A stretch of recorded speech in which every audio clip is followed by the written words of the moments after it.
Alhamdulillah nahmaduhu wa nasta'inuhu wa nastaghfiruh wa na'udzu billahi min syururi anfusina min sayyiati a'malina asyhadu an la ilaha illallah wahdahu la syarika lah wa asyhadu anna muhammadan abduhu wa rasuluhu alladzi la nabiyya wa la rasula ba'dah. Allahumma shalli wa sallim wa barik ala Muhammad wa ala alihi wa sahbihi wa man tabi'ahum bi ihsan. Amma ba'd. Hadis nomor 324 dari Bulughul Maram, bab sifat sholat atau praktik sholat. Hadis-hadis tentang kunut nazilah, kunut subuh dan kunut witir. Wa an Anasin radhiyallahu an anna nabiyya sallallahu alaihi wasallam qanata syahran. Nabi sallallahu alaihi wasallam pernah kunut 1 bulan.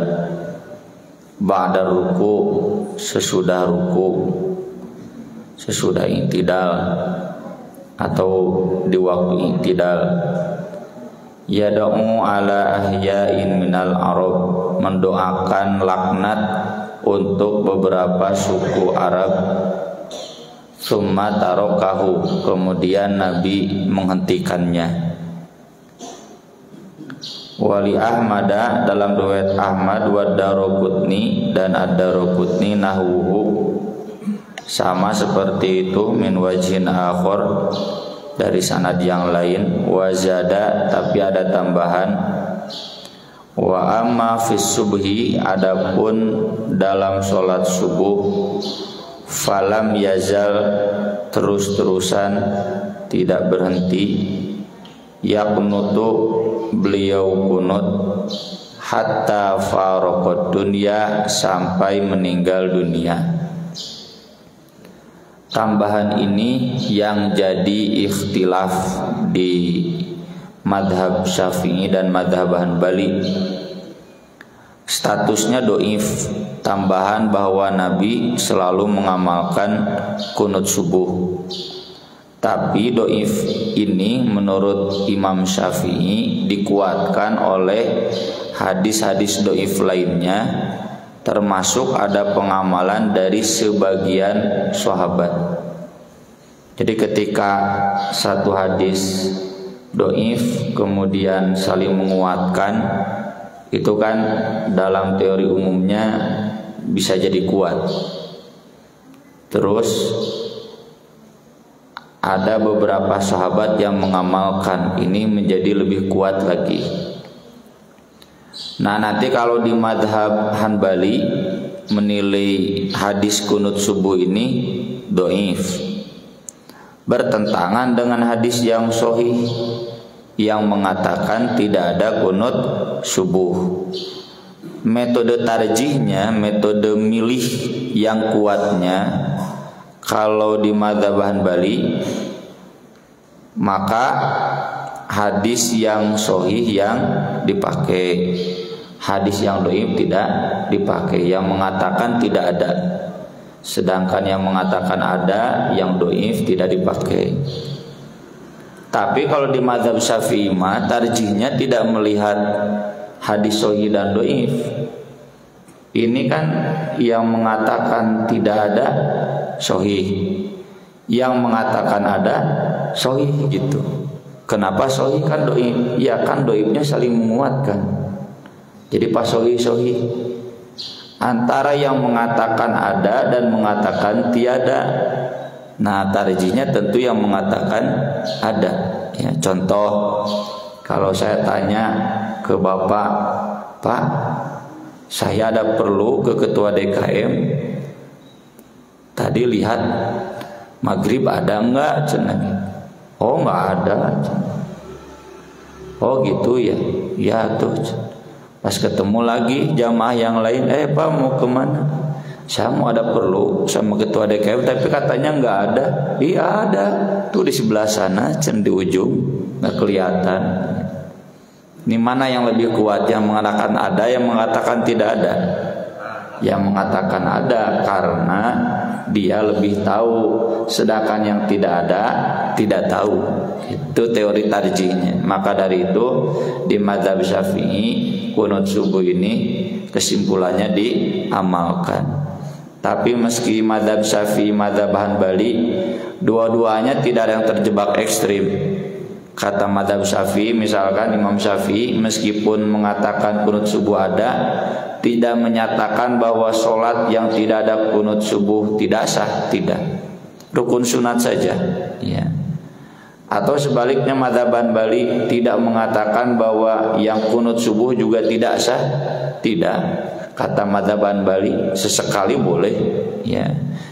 Kenapa mazhab Hanbali kemudian tidak memilih seperti Imam Asy-Syafi'i? Ya karena hadis-hadis yang mengatakan tidak ada itu lebih kuat.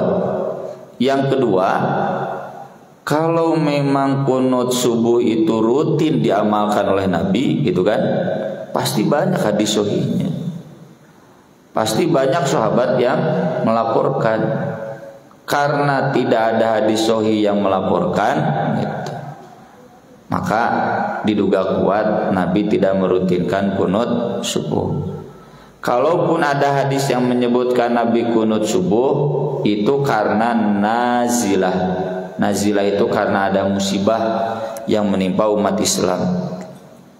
Sebagaimana dijelaskan di hadis berikutnya, masih dari Anas bin Malik radhiyallahu an, anna Nabiya sallallahu alaihi wasallam kana la yaqnutu, beliau tidak kunut illa idza da'a liqaumin, kecuali apabila mendoakan keselamatan satu kaum, au da'a ala qaumin, atau mendoakan kebinasaan satu kaum.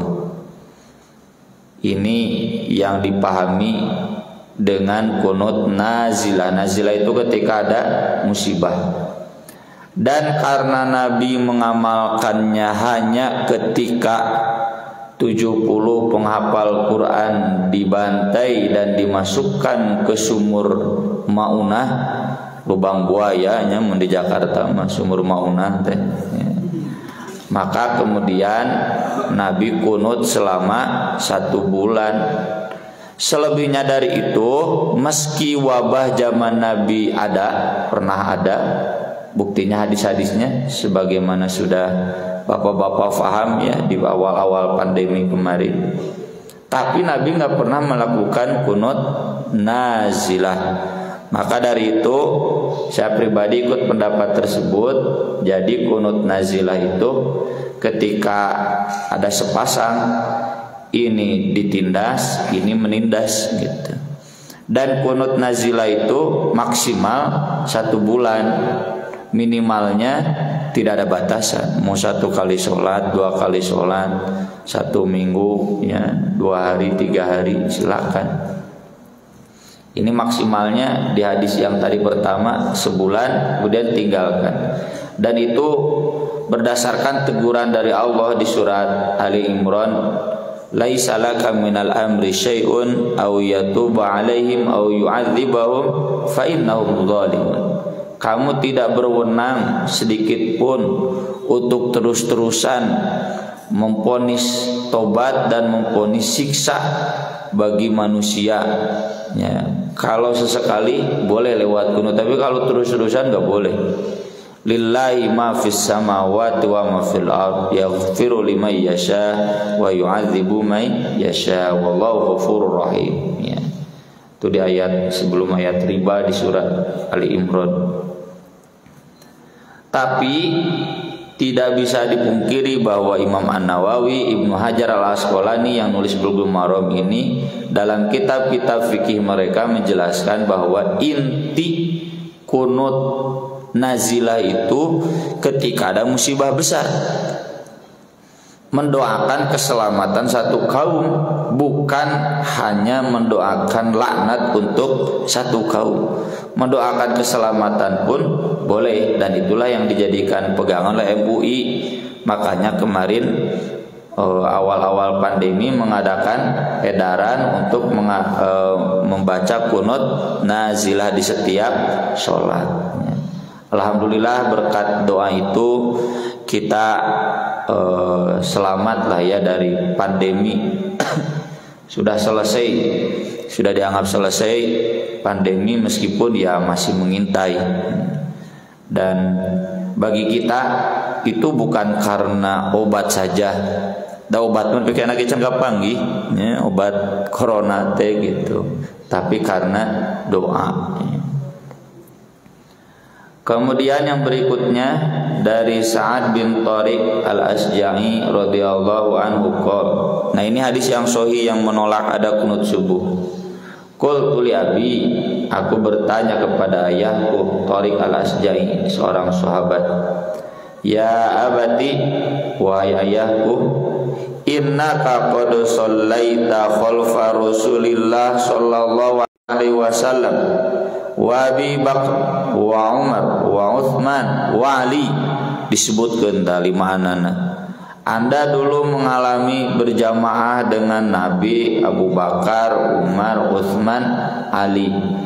Afakanu yaqnutuna fil fajr, apakah mereka kunut subuh dalam sholat subuh? Qol, kata Thariq al-Asja'i, bunayya, wahai anakku, muhdatsun, itu mah perkara yang baru, mun bahasa nama bid'ah gitu.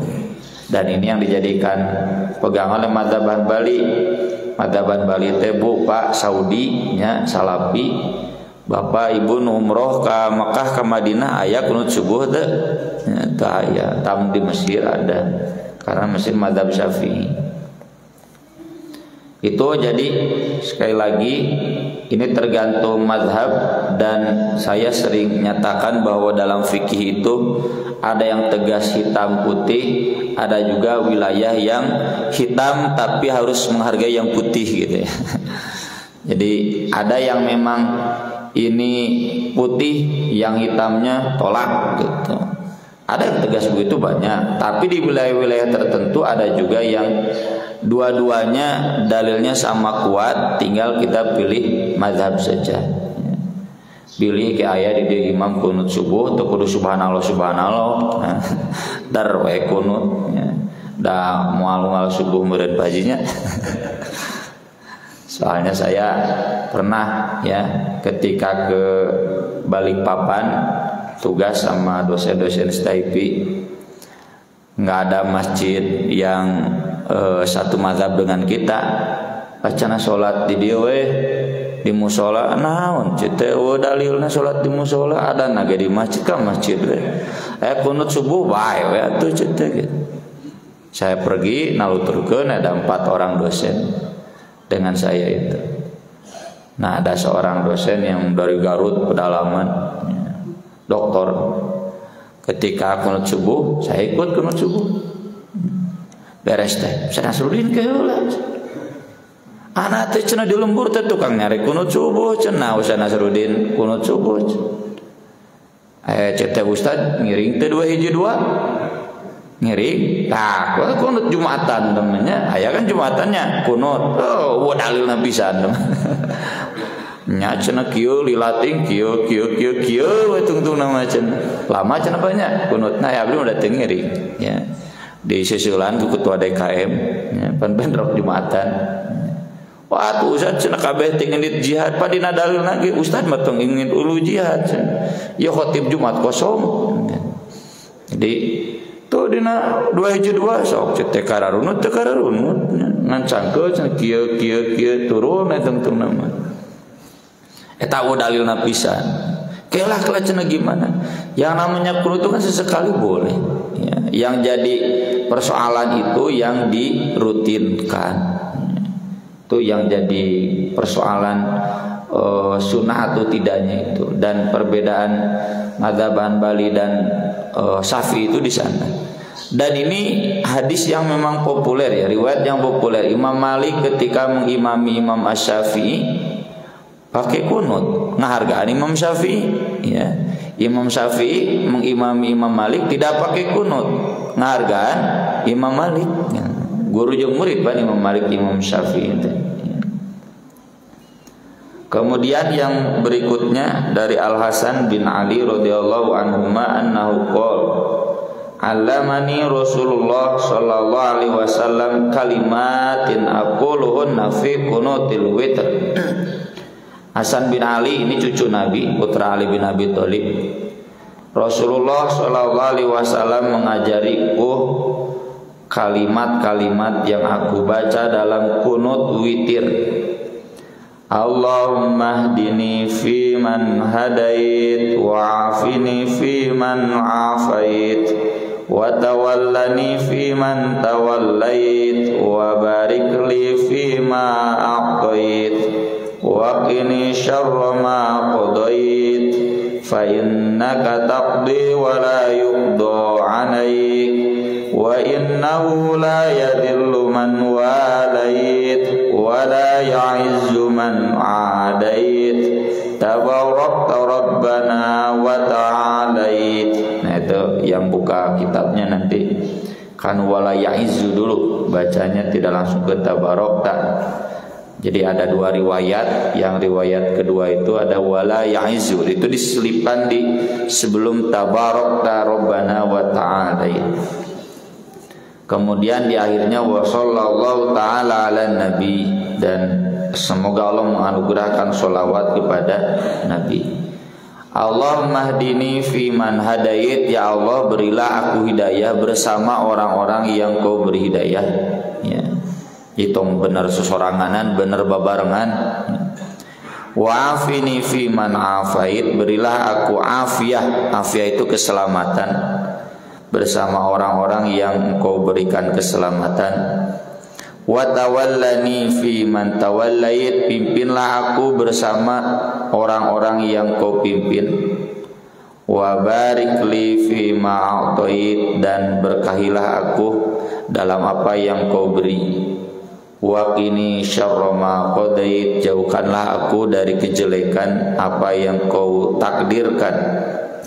Fa innaka taqdi wa la yuqda 'alaik, engkaulah yang memutuskan takdir dan tidak diputuskan untukmu. Wa innahu la yadhillu man walait, sungguh tidak akan hina orang yang engkau pimpin, engkau bimbing. Wa la ya'izzu man 'adait, dan tidak akan mulia orang yang kau musuhi. Tabarakta rabbana wa ta'alait, maha berkah engkau Rabb kami dan maha tinggi. Wa sallallahu ta'ala ala nabi. Hadis ini ada beberapa atau sedikit sekali, ya saya pakai sekali, sedikit ulama yang mengkritik, tapi mayoritas ulama hadis mensahihkan. Dan saya sudah tulis ya di website, bisa dicek kedudukan hadis kunut witir. Itu kalau di halaman kan berapa halaman, kalau nggak salah 6 atau 8 halaman, saya lupa lagi. Jadi setelah diteliti, pertama ini ada dua sanad, satu sanad Syu'bah, yang kedua sanad Abu Ishaq. Di Syu'bah mah nggak disebutkan ini teh kunut witir, pokoknya mengajarkan doa dalam sholat begitu. Nah kalau di sanad Abu Ishaq disebutkan seperti begini, ini dibaca dalam kunut witir. Karena Syu'bah secara status keulamaan lebih tinggi daripada Abu Ishaq, ini menurut yang mengkritik, maka tentu yang harus didahulukan adalah sanad Syu'bah, ya, yang lebih kuat. Tapi setelah saya cek, status Syu'bah dan Abu Ishaq itu dalam hierarki yang dibuat oleh Ibnu Hajar itu sederajat. Kalau sederajat berarti tidak saling bertentangan, justru saling mengisi, ya. Terlebih kata Imam Bukhari, Syu'bah itu sudah biasa meringkas hadis. Jadi ada beberapa hadis yang beliau riwayatkan diringkas. Tapi kalau Abu Ishaq detail. Maka dari itu yang menyebutkan kunut witir ini jelas sahih, dan saya tidak temukan para ulama hadis yang tahqiq hadis, kitab-kitab hadis, Syekh Albani, Syekh Al-Arnaud, Ibnu Hajar, Imam Nawawi, yang mendoibkan hadis ini, enggak ada, semuanya mensahihkan. Paling yang didoibkan itu yang sholawatnya oleh Syekh Albani. Ini yang hadis yang ada tambahan sholawatnya itu oleh Syekh Albani didoifkan. Tapi beliau sendiri memberikan catatan di kitab sifat sholat Nabi.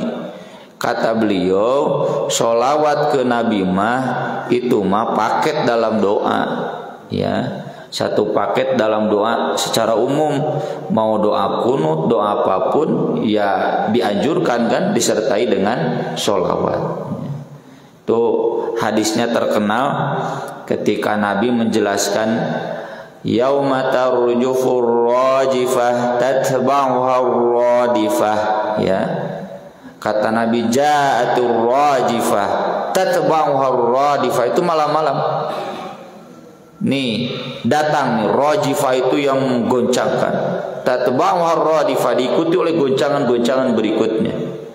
Itu persis gempa ya, gempa kan goncangan besar. Udah gitu kan enggak, kadang tidak langsung berhenti, ada lagi goncangan-goncangan, itu radifah. Itu maksudnya hari kiamat. Maka kata Nabi di malam hari, bangunlah, berdoalah. Lalu Ubay bin Ka'ab yang saat itu ada dekat Nabi bertanya, bagaimana kalau saya menjadikan 1/4 doaku sholawat untuk Anda? Kata Nabi, bagus. Kalau setengahnya, misalkan mau berdoa setengah jam 15 menitnya mau sholawat, kata Nabi, bagus. Cenah saya mah semuanya doa dari sholawat, kata Nabi, bagus, ya. Idan yukfahamuka, dengan demikian semua kegelisahanmu, semua kebutuhanmu akan terpenuhi, gitu. Iya kan rame kamari sholawat non, Mbak. Jadi cenah obat pandemi teh sholawat tibil kulub gitunya, obat hati. Gitu. Saya sering ditanya gimana? Nya inti nama sholawat mah kembali ke dalil umum, memang itu salah satu doa mujarab. Tapi kalau pertanyaan apakah ini afdol dalam pengertian paling utama, ya tidak. Kenapa tidak? Karena Nabi sendiri tidak mengamalkan demikian. Meski memang Nabi tidak wajib sholawat untuk dirinya. Yang kedua, para sahabat lain pun tidak. Hanya Ubay bin Ka'ab saja. Berarti ya sesekali boleh kita mengisi zikir kita, mengisi doa kita dengan sholawat. Dan itu jadi dalil yang kuat dalam doa-doa. Sayang kalau sholawat dilewatkan. Terlebih kembali dalam ke ayat yang umum, warafa'na laka dzikrak, kami jadikan penyebutan untukmu tinggi, mulia. Maksudnya ketika Allah disebut, maka Nabi pun harus disebut. Dan ketika Nabi disebut, harus ada sholawat untuk Nabi. Kita kan berdoa sama Allah, ini masa Nabi tidak disebut? Dan menyebut Nabi itu adalah dengan sholawat. Sama ya, maka dari itu di setiap muqaddimah khutbah dan akhir khutbah para ulama selalu, ya. Saya sering ditanyakan, cenah Nabi nggak pernah sholawat di khutbah? Ya iyalah, Nabi nggak wajib sholawat atas dirinya, yang wajib sholawat kan kita, ya. Dan saya sering jelaskan, sok buka kitab-kitab para ulama, tayangan sholawat di muqaddimah mual ayat. Kenapa? Kan itu dalilnya. Masa Nabi disebut dalam khutbah teu sholawat kan punten bakhilin hadis Nabi. Lamun bahasa kasar mah kurang adab nu gitu teh. Ya.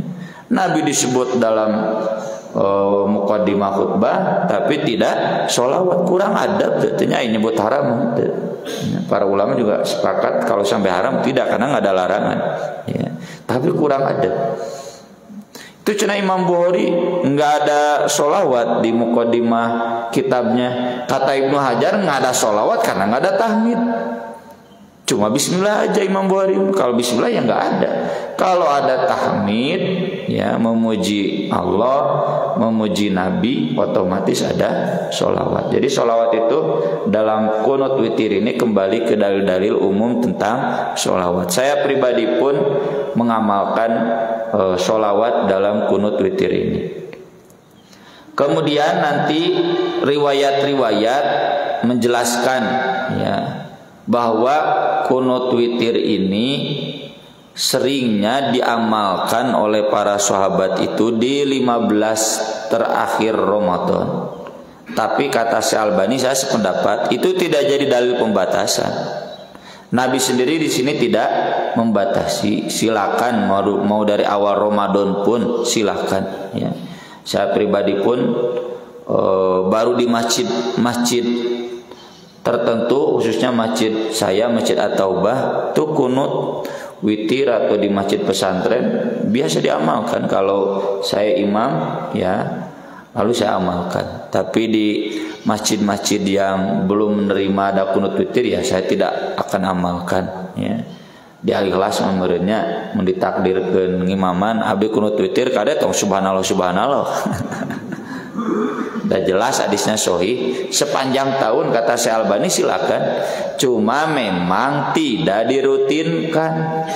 Dari mana faham tidak dirutinkan? Iya, karena Nabi mengajarkan kepada Al-Hasan saja, tidak ke semua sahabat. Kalau memang dianjurkan dirutinkan, pasti semua sahabat diajari. Ini Nabi, kamu bagus kalau dalam witir ada kunut begitu, ya. Tidak kemudian dirutinkan. Dan para ulama pun yang menjelaskan membolehkannya sama, tidak dirutinkan. Rutinkan itu di 15 terakhir Ramadan atau di 10 hari terakhir Ramadan. Saya juga sering menegur santri yang mengimami kalau kebetulan dia kunut. Nah, kita kunut teu apal Ustaz. Oh, sugan teh bisi we nganggap bid'ah. Teu apal cenah Ustaz, mane atuh teh ngapalkeun. Pan ieu sibuk ngapalkeun Quran. Kemudian walil Baihaqi an Ibnu Abbas qala kana Rasulullah sallallahu alaihi wasallam yu'allimuna du'aan nad'u bihi fil qunut min sholati subhi. Kalau dari hadis Ibnu Abbas, Rasulullah sallallahu alaihi wasallam mengajarkan kami doa yang tadi dalam kunut salat subuh. Wa fi sanadihi dhafun, tapi sanadnya dhaif. Dan ini disepakati kedhaifannya, termasuk Imam Syafi'i sendiri. Cuma di mazhab Syafi'i itu karena tidak ada dalil yang sharih. Apa yang dibaca dalam kunut subuh nggak ada dalilnya. Yang ada yang dhaif, yaitu ini. Maka kan dina doa namanya dhaif-dhaif ge hadis. Ya kan ngadoa mah bapak ibu ngadoa, ya Allah ini tolong ya anak saya luluskan dalam seleksi masuk perguruan tinggi negeri. Aya teh hadisna bu eta doa kitu. Teu aya, teu doib-doib acan. Ya. Komono doib gitu. Jadi asal tidak diyakini langsung bahwa itu dari Nabi Shallallahu Alaihi Wasallam aman. Ya doa itu bebas, teu doib-doib acan ge bebas. Nah itulah kenapa di jamaah Nahdiyin ya kalau di Indonesia ini yang dibacanya dan diganti domir ya. Allahumma hdina fi man hadait gitu kan. Wa afina fi man afait. Saya juga awal-awal dulu ketika kunut witir nya cek bapak-bapak Ustaz, nah tentu jika kunut subuh dibalik kunut subuh nuturkeun kunut witir, bukan kunut witir jika kunut subuh. Cita ada dina dalil nage, ini mah dalil untuk kunut witir. Ini berikutnya tentang burukul ba'ir ya. An Abi Hurairah radhiyallahu an qala Rasulullah sallallahu alaihi wasallam, idza sajada ahadukum, apabila salah seorang di antara kamu sujud, fala yabruk, maka janganlah ngadeprek. Tah bahasa Sundana naon Pak, bahasa Indonesiana ngadeprek. Mendeprek, turun aja lah. Janganlah turun kama yabrukul ba'ir, seperti turunnya unta. Ini makanya istilahnya burukul ba'ir, ngadeprek juga unta gitu.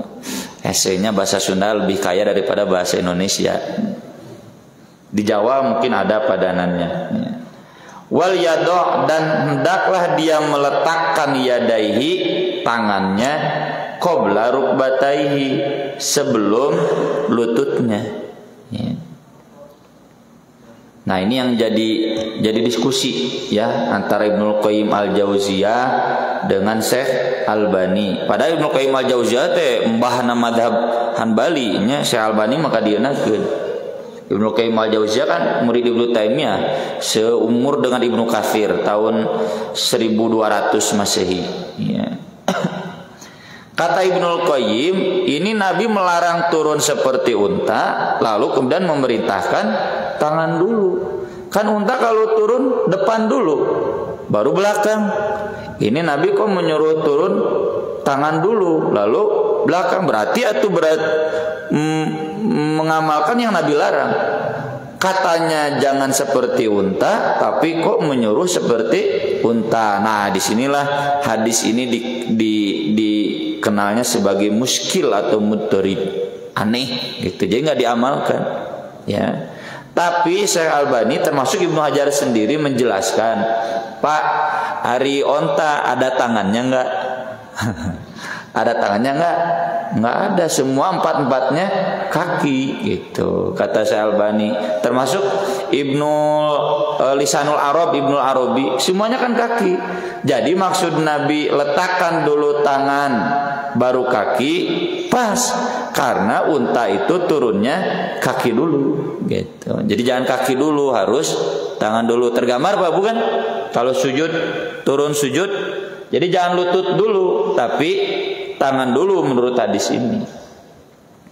Wa huwa aqwa min hadisi Wa'il bin Hujrin, kata Ibnu Hajar, ini lebih kuat daripada hadis Wa'il bin Hujr yang dia mengatakan ra'aitun Nabi sallallahu alaihi wasallam, aku melihat Nabi sallallahu alaihi wasallam idza sajada, apabila sujud, wada'a rukbataihi qabla yadaihi, beliau meletakkan dulu lututnya sebelum tangannya. Rukbataihi lutut.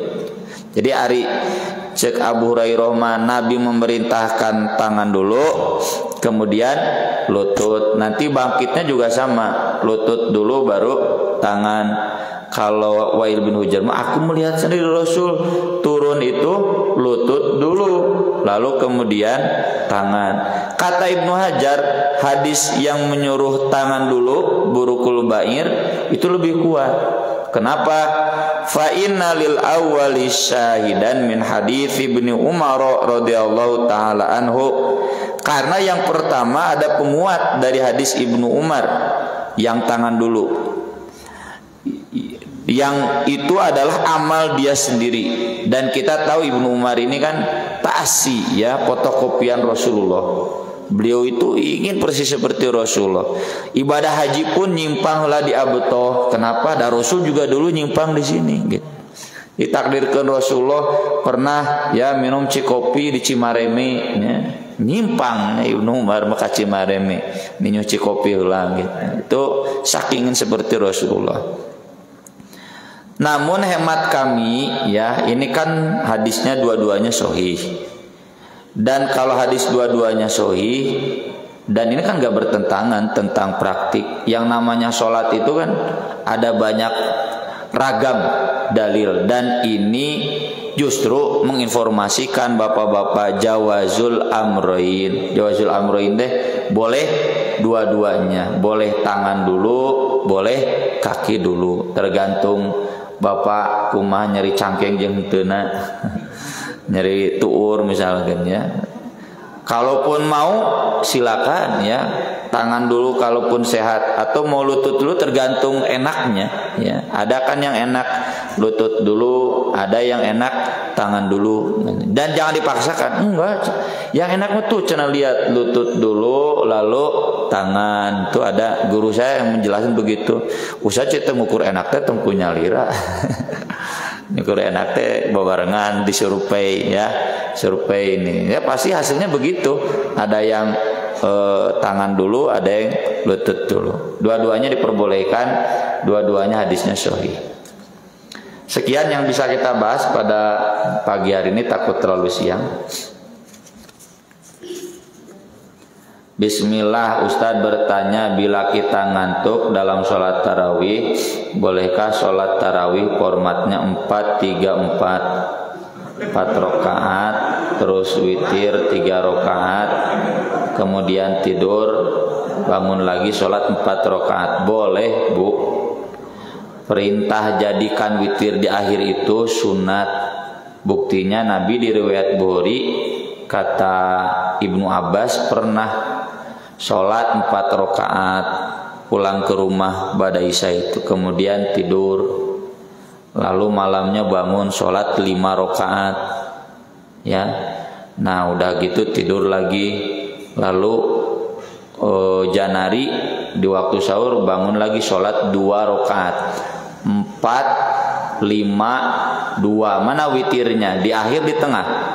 Tengah. 4, 5, 2. Ini formasi Persib striker 2. Kalau 4, 3, 4 itu formasi Persib kalau sedang menyerang total. Ya, strikerna 4 diturunkan. Boleh Bu, ya, enggak haram, silakan.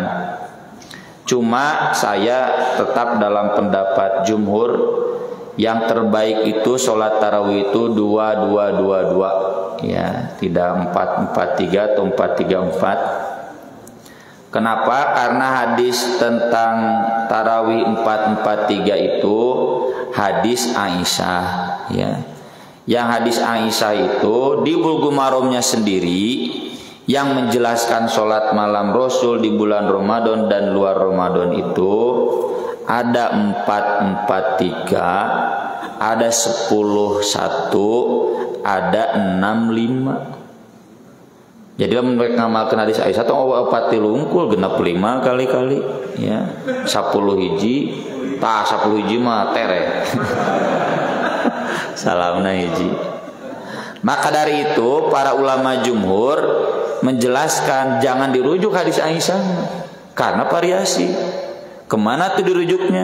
Yang langsung sabda Rasul. Rasul ketika ditanya kaifa sholatul lail, Rasul hanya memberikan satu jawaban, sholatul laili masna masna. Sholat malam itu 2-2. Rasul nggak memberikan alternatif lain. Maka dari itu kata Al-Basam, termasuk yang lain-lainnya, 4-4-3 itu maksudnya 2-2 istirahat, 2-2 istirahat. Istirahat antara 2 salam itu namanya tarwihah. Segera buka Fathul Bari, kitab-kitab lainnya. Kenapa disebut tarawih? Karena ada tarwihah. Tarwihah itu didasarkan pada hadis Aisyah yang tadi 4-4-3 itu kan 4 tidur lalu 3. Makanya Aisyah nanyakan di hadis itu, kenapa Anda tidur sebelum witir? Kata Nabi, mata saya tidur, hati saya tidak tidur. Orang mah dibalik. Mata tidak tidur, tapi hati tidur gitu. Nyebeunta panon mah hate maka mana we. Jadi kalau mau konsisten mengamalkan hadis Aisyah 4-4-3, opat pulang tidur dulunya, ke alarm bareng jam 11 tadi opat tidur dulu. Dan yang 4 itu lama lagi. Falatas al husnihinna wa tulihinna. Jadi mun opat tilu setengah jam abid awe sarua. Ya, 4-4-3 itu lama, ya. Kemudian ini yang 2-2-2-2 itu juga di jumhur ulama itu nggak ada batasan rakaat, dan guru saya Hasan pun mengatakan demikian. Cuma memang yang terbaiknya 11. Jadi maksud 4-4-3 itu 2-2 tarwihah, 2-2 tarwihah, 2-2 tarwihah, 2-2 tarwihah, 2-2 tarwihah. Ada 5 tarwihahnya jadi we tarawih. Kalau 4-4-3 mah mustahil tarawih. Tarwihatain. Tarawih itu kan 3 ke atas. Nya jamaah kan, jamaah itu 3 ke atas, mungkin 2 mah musanna. Kalau 4 istirahat lagi mun aya nya, 4 istirahat kan 2 kali istirahat. Nah, mal mungkin disebut tarawih, tarwihatain, ya. Disebut tarawih itu karena jedanya lebih dari 3. 5 kan, 22, 22, 22, 22, 22, matak disebut taraweh. Makanya saya sering bilang ke masjid-masjid yang 11, ini langsung disebut taraweh, qiyam Ramadan. Ya, salah kita ngaran taraweh bari nyebutkan leupet, padahal bala-bala pan teu nyambung. Tuh, jadi tapi boleh yang 443 boleh, yang 10-1 boleh, yang 65 boleh, 434 boleh, 452 boleh ya. Dan ini ada kejadian unik ya. Kemarin di satu masjid, saya biasa jadwal kedua di masjid itu. Jadwal pertamanya guru saya. Kan kemarin Ramadannya diundur. Mundurnya 1 hari ya, Sabtu jadi Ahad gitu kan. Saya kan jadwal kedua, tadinya guru saya juga ada. Ternyata beliau lupa di rakaat 4 yang keduanya jadi 5. Saya juga ngitung dulu. Tadi kahiji ayat ieu, kadua ieu. Oh iya 5, tapi udah ihdinas siratal mustaqim. Lanjut deh. Pas salam, Ustaz, nambah teh 5 gitu, cenah gitu. Bapak-bapak, ibu-ibu tadi 5. Mohon cenah gitu. Atuh cenah licik lain dibejaan. Termasuk saya ditanya aku jawab, "Ustaz, atuh cenah teu subhanallah teu sujud sahwi." Dah enggak ada salah. Ya, begitu, salah. Sujud sahwi mah kalau kurang rakaat atau lebih, rakaat pan acan nih macan beres. Men gitu 11 dari 12 sujud sahwi. Ya, pan ieu mah kakara salapan acan. Oh gitunya. Nya tuh 2 deui we piraku cenah 3. Jadi formasinya 4 5 2 kan. Oh zaman biasa obat 3 teh. Sacenah kumaha sah teh nam nih lieur-lieur teuing. Aya hadisna di Sahih Bukhari itu jelas ya, Nabi mengamalkan 4 5 2. Kemudian Pak Ustadz, masjid di sekitar saya selalu kunut subuh. Bagaimana sikap saya yang tidak kunut subuh? Ya kan tadi sudah saya jelaskan, terserah ibu ya. Jika tidak ikut kunut, apakah berarti saya tidak mengikuti imam? Enggak, kan perintah mengikuti imam itu disebutkan ku Nabi. Takbir ikut takbir, ruku ikut ruku, itidal ikut itidal, sampai sujud ikut sujud, bangkit ikut bangkit, nggak ada kunut ikut kunut, nggak ada ya. Termasuk cenah imamnya turunnya lutut dulu. Kalau saya biasa tangan dulu. Apakah saya harus ikut imam? Memang Syekh Albani mah ekstrim. Kalau saya kata Syekh Albani turunnya tangan dulu, tapi imam turunnya kaki dulu, saya harus ikut. Makanya Syekh Albani kalau imam kunut subuh, saya harus ikut kunut subuh. Itu ikut imam ya. Tapi saya pribadi memahami yang dimaksud imam dijadikan pimpinan harus diikuti, itu kan disebutkan oleh Nabi. Ikuti gerakannya, jangan melebihi, jangan meninggalkan. Adapun ada beda-beda mazhab, silakan ya. Jika ikut kunut maka akan jadi tiap hari kunut rutin. Terima kasih ya, itu silakan Bu ya.